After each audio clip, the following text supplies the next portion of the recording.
Então, eu gostaria de chamar uma outra profissional apaixonada por Winnicott também, que é Sabrina Toledo, é psicanalista, psicomotricista, doutora em saúde coletiva e sócia diretora da Curumim. Bem-vinda. Obrigada, querida. Vocês estão me Boa noite, ouvindo? Sabrina. Boa apresentação. Sim? Boa noite. Vou compartilhar aqui a tela.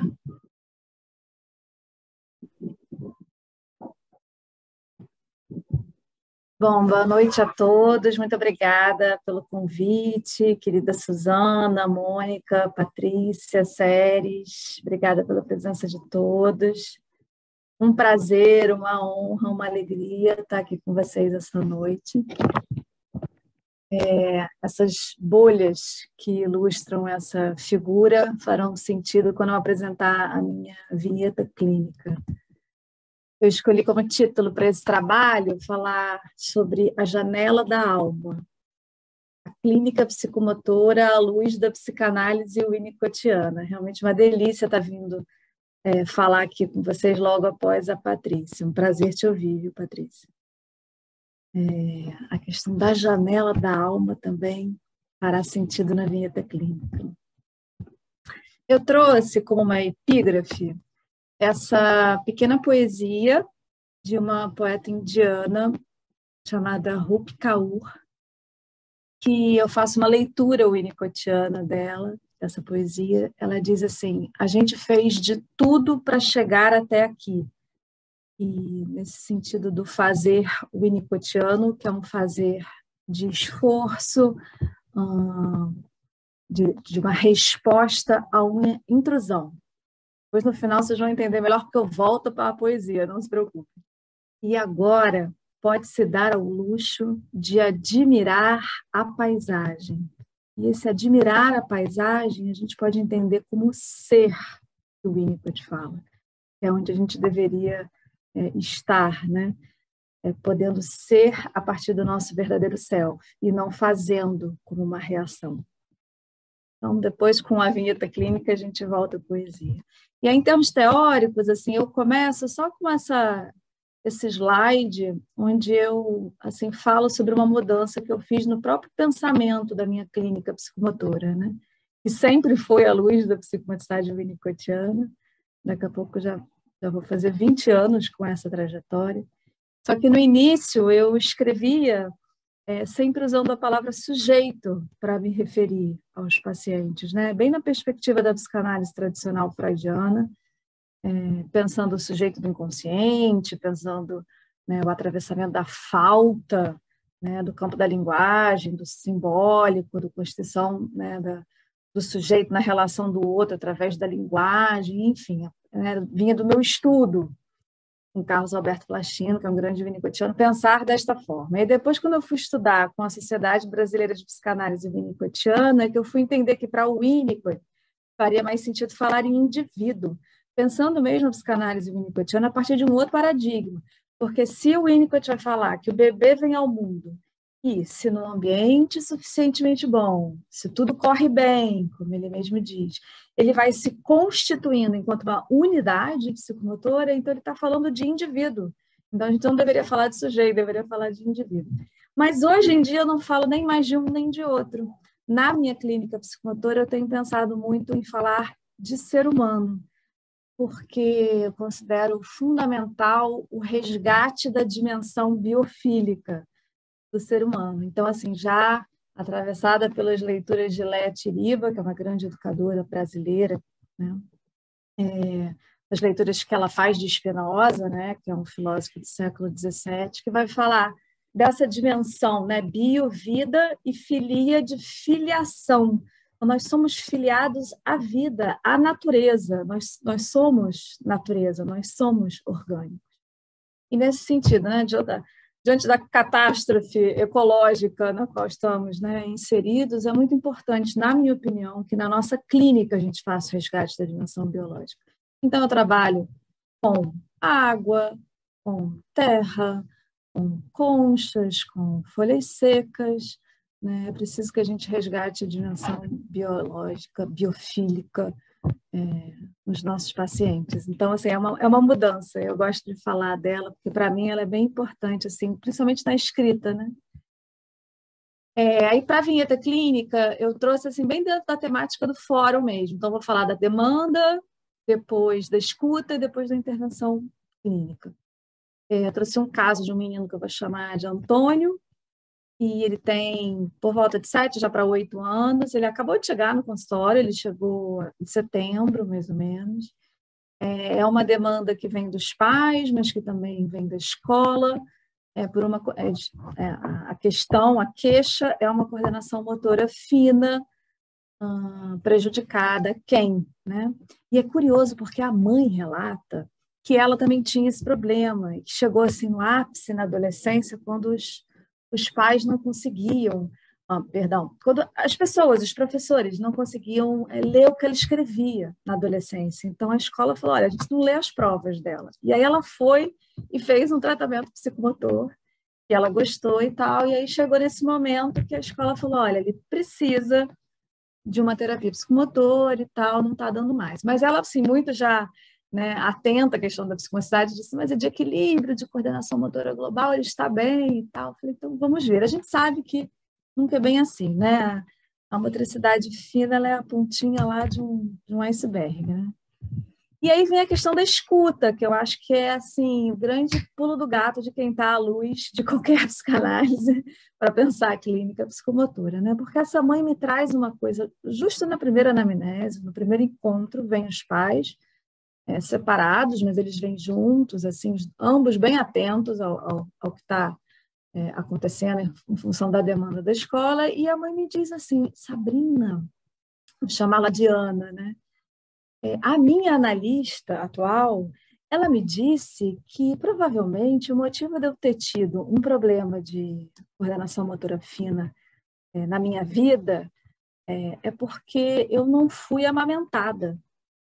Então, eu acho que o meu filho ele também deve estar com o mesmo problema, porque eu também não consegui amamentar ele. Eu tentei, mas não rolou. Eu falei, mas como assim, Ana? Não entendi a relação, né?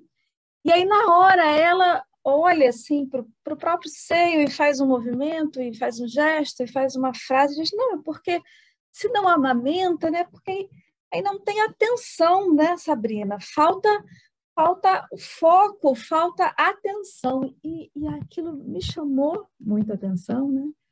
Me levou aquela pulguinha ali atrás da orelha. Eu falei, mas de que atenção será que a Ana já está, né, me trazendo? Pode ter faltado, talvez até geracionalmente, né? Da avó para ela, dela para o filho. E aí eu trago assim essa frase de Winnicott, que fala muito sobre o fato da mãe já ter sido um bebê, né? Poderia ter pego muitas citações, mas escolhi essa. Ele vai dizer assim sobre a mãe: ela também já foi um bebê e traz com ela as lembranças inconscientes de tê-lo sido. Tem igualmente recordações de que alguém cuidou dela. E estas lembranças inconscientes tanto podem ajudá-la quanto atrapalhá-la em sua própria experiência como mãe. Então, ali eu achei que eu peguei uma coisinha, falei, isso aqui está bem para além, né, do que estão me trazendo como uma demanda, né? Eu apurei, digamos, a escuta ali. E aí, entrando na intervenção, disso que eu chamo de uma clínica à luz da psicanálise winnicottiana, pensando realmente a psicanálise winnicottiana como um outro paradigma dentro da psicanálise, totalmente diferente do paradigma freudiano e lacaniano. Aí eu citei aqui, separei assim, itens que eu acho que dá para a gente pensar um pouco a intervenção clínica antes de eu voltar para esse caso específico, né? Assim, o psicomotricista ele deve ter a capacidade, o psicomotricista nessa leitura, né, de se identificar com o paciente, né? E isso é muito diferente da neutralidade freudiana, né?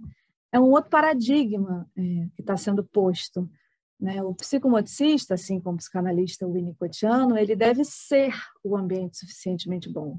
Essa é a proposta de Winnicott, né? A gente deve fazer o holding, né? O sustentar, o handling, o manejar, que são conceitos clássicos de Winnicott, né? na nossa função e ser esse ambiente, e principalmente não falhar, né, quando o paciente está vivendo fases de dependência absoluta, né, digamos, numa terminologia winnicottiana. A gente deve compreender o paciente psicossomaticamente. Isso eu vi um pouco a Patrícia falando, né, antes, assim, não se trata de interpretações inteligentes, se trata de uma compreensão que estaria para além de um racional. Ele fala, não que a teoria não seja fundamental, né, que seja estudada, mas que a compreensão tem que ser psicossomática, né, do psicossoma de quem atende para o psicossoma de quem é paciente. E assim, pensando como psicomotricista, então, né, além de formação pessoal, além de supervisão, tem que ter uma terapia muito boa psicomotora também, né? Para que, de fato, esse terapeuta seja essa unidade psicomotora que o Winnicott tanto fala, que a gente vai num ir e vir a vida inteira, né? Não tem, agora eu me constituí, constituído estarei. Mas esse ir e vir a gente vai se organizando cada vez melhor, né? O paciente precisa registrar os efeitos da confiabilidade, né? Tem uma questão de confiança mesmo, né? No setting, na sessão, isso tem que ser registrado no corpo, né? É um registro que acontece psicossomaticamente.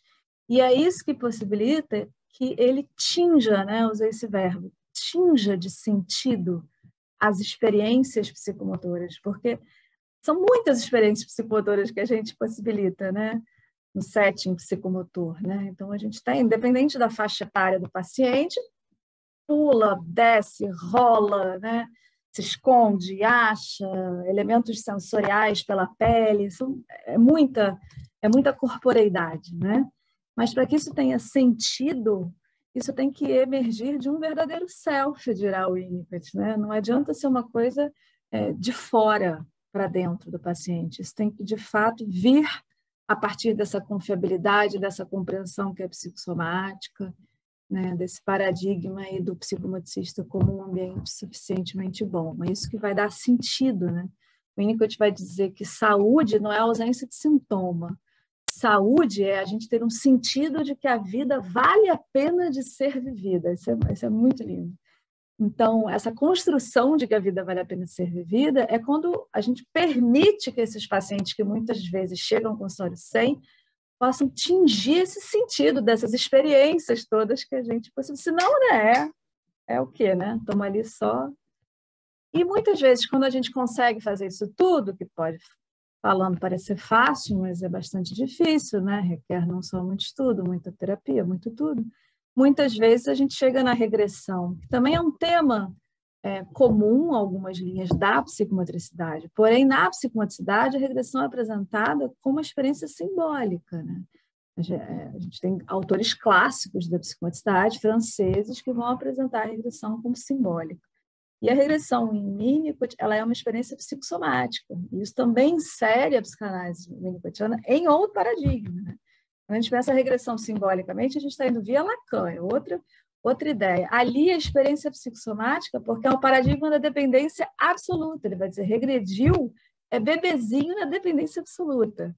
Não é nem na dependência relativa, já com alguns meses, não. É na absoluta mesmo. Tipo, o ambiente tem que estar perfeito. Não pode ter falha para o paciente conseguir voltar e sair, né? O efeito Stilling vai lá para trás e quando ele volta, ele dá um pulo, né, em termos de subjetividade, de integração psicossomática.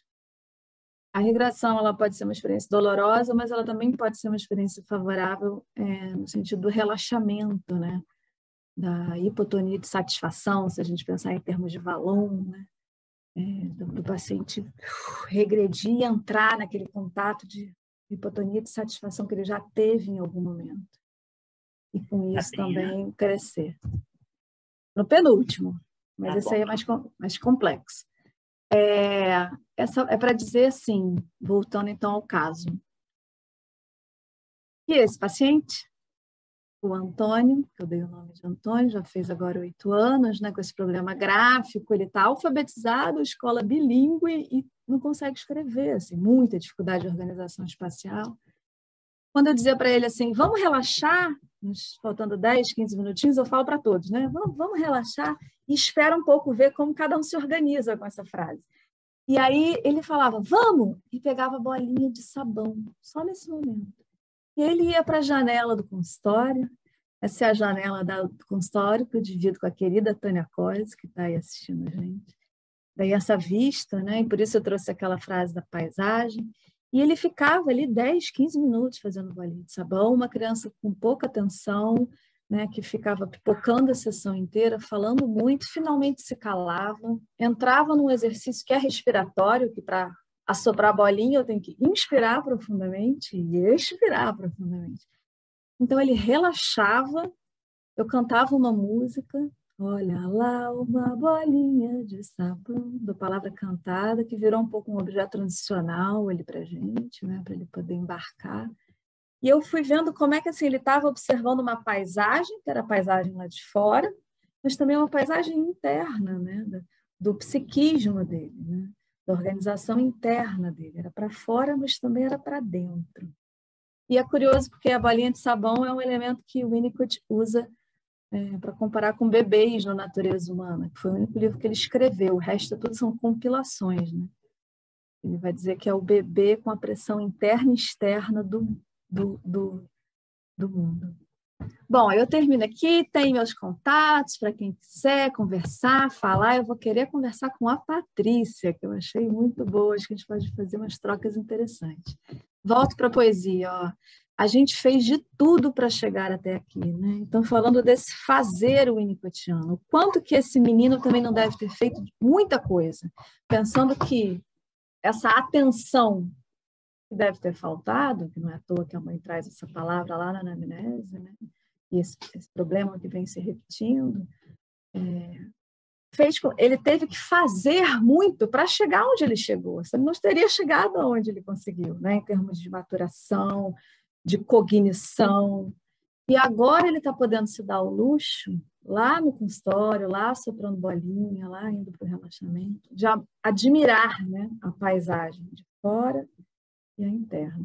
E agora eu falo para ele, vamos relaxar, ele abre o colchonete, ele já não está mais na bolinha de sessão. Isso que é muito legal, né? Atendimento, como tem uma transformação. Ele quis ir para o colchonete, então agora a gente já está num outro estágio desse relaxamento. É isso, gente. Um pouco rápido, mas é isso. Muito obrigada.